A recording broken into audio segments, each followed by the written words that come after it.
Kenapa sih Pak UI nggak diajak berdialog gitu? Nah itu dia, kenapa UI tidak Iya. diajak berdialog? Itu saya nggak tahu persis itu, tapi begini ya. Hmm. Jadi kan teman-teman yang diundang kemarin itu masuk di Istana Wapres, berdialog dengan Wapres, lalu kemudian setelah itu ada yang diajak untuk turun lapangan ikut Wapres hari ini. Itu kan karena mereka memang tujuannya mau bertemu kan. Nah saya nggak tahu apakah sejauh mana BEM UI kemarin misalnya Pak Wapres terima kami ingin menyampaikan aspirasi, kami ingin berdialog, kami ingin menyampaikan gagasan kami gitu. Saya nggak tahu apakah BEM UI melakukan itu kan. Nah, tadi yang disampaikan Dinda Farel bahwa mungkin berdemo depan DPR RI berharap diterima, berdemo depan istana berharap diterima.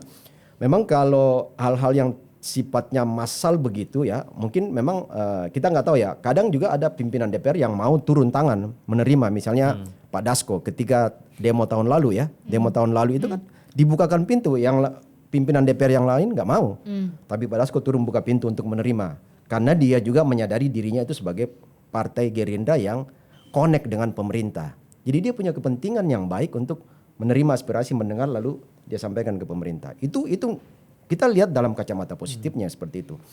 Nah, mungkin yang kemarin demo 2 hari di depan DPR, saya nggak tahu di situ adik-adik atau teman-teman itu memang meminta secara khusus ke dalam atau ada perwakilan menyampaikan surat atau apa, saya nggak ngerti ya, karena saya bukan anggota DPR. Tetapi paling nggak dengan situasi hari ini kalau kalian meminta bersurat, ya soal tadi misalnya nggak mau dalam istana, nggak mau dalam katakanlah gedung DPR, ya itu kan soal teknis, kita nggak tahu apa dasar misalnya menolak itu. Mungkin kan lebih kondusif kalau berdialog dalam suasana yang agak adem, pikiran kita lagi segar, ketimbang di panas matahari. Ini semua psikologi lapangan itu beda. Psikologi lapangan itu kita cenderung untuk marah, emosional dan mudah diprovokasi. Begitu ada lemparan batu satu plak, ribut semua. Yang terjadi kemarin dialog di UGM kan, satu yang teriak semuanya ikut. Itu psikologi massa, psikologi lapangan. Beda kalau kita duduk manis, tenang, dalam suasana yang teduh. Gagasan kita juga, otak kita lagi segar-segarnya. Nggak tensi lagi naik turun. Keluar semua ilmu kita.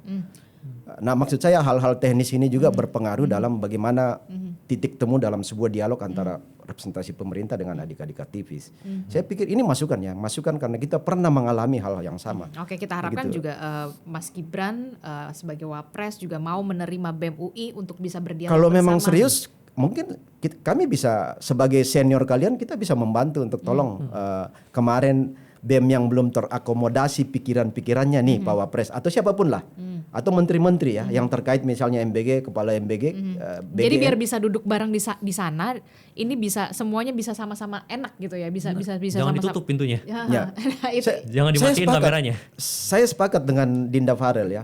Jadi semuanya dilakukan secara transparan, terbuka. Ya. Bisa seperti itu. Nah, itu persyaratan Yang kemarin kan terjadi misalnya, mungkin kan coba kalian coba lihat yang viral kemarin ketika masuk ke ruangan Wapres, semua Ya. teman-teman salaman. Oke ya minta maaf nggak semua bisa masuk ya kata Wapres kan, sambil salaman. Itu di luar teman-teman karena tempat terbatas, kalian perwakilan aja. Satu BEM ada 2 orang gitu. Tapi permintaan dari BEM UI adalah ini dilakukan secara terbuka begitu ya. Bahwa diliput kamera Bisa- memungkinkan, sangat atau mungkin memungkinkan. atau live media Ya, sosial Iya, gitu ya. kan adik teman-teman kan bisa bawa kameranya juga, bisa live ke TikTok, ke Itu yang Instagram. mungkin diharapkan. Tapi kemarin oleh- diperiksa juga ini pas masuk ke dalam. Ya biasanya gini. Jadi gini, prosedural keamanan, prosedural Oke, itu saya ngerti protokoler lah. ya. Nah, tapi kalau misalnya udah sejak dini di state seperti ini, Pak, kami ingin punya kepentingan untuk suara rakyat yang kami wakili itu rakyat tahu apa yang kami bahas dengan Bapak. Boleh Emang nggak? selama Oke. ini abang melihat demo-demo kita itu seperti apa? Apakah kita cuma teriak-teriak doang di situ tidak ingin menyampaikan atau bagaimana? Ya gini.